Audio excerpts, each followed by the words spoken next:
각층의 목소리를 수렴하기 위해 대법원에서 주최한 사법제도 개편 공청회가 마무리됐습니다. 문영배 전 헌법재판관과 김선수 전 대법관 등 전직 법관들도 참여해 의견을 냈는데요. 사법부를 향한 쓴소리와 함께 대법관 증언 등에 대해 의견 차이를 보이기도 했습니다. 윤상문 기자가 보도합니다. 대법원의 사법제도 개편 공청회 마지막 날 종합토론.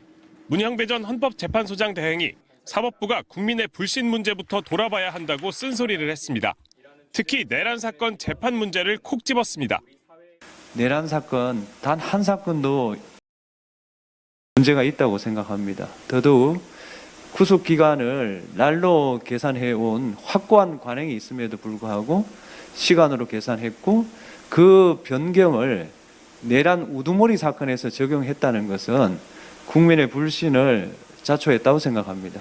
따라서 지금이라도 내란 재판은 신속하게 선고를 하고 그다음 법원이 기타 신뢰성 있는 조치를 취해서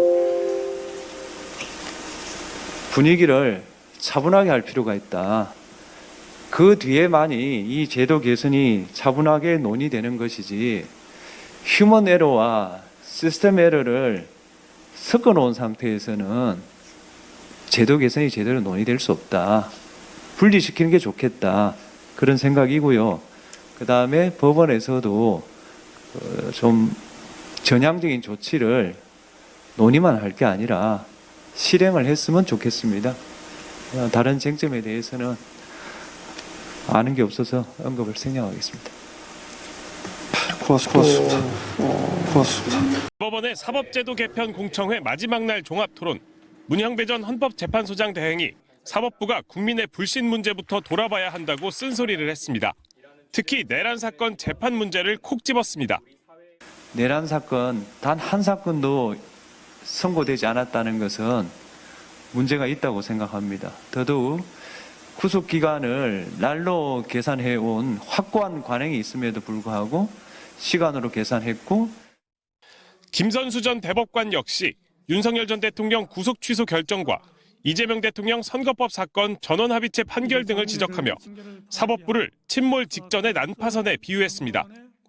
일부 법관들의 내란 관련 형사사건이 이해할 수 없는 진행과 특검의 영장 신청에 대한 기각 결정 등 국민들의 관점에서 보면 내란 극복을 방해하는 거 아닌가. 일부 법관들의 내란 관련 형사사건이 이해하는 박은정 전 국민권익위원장도 국민들의 우려를 진지하게 여겨달라고 제언했습니다.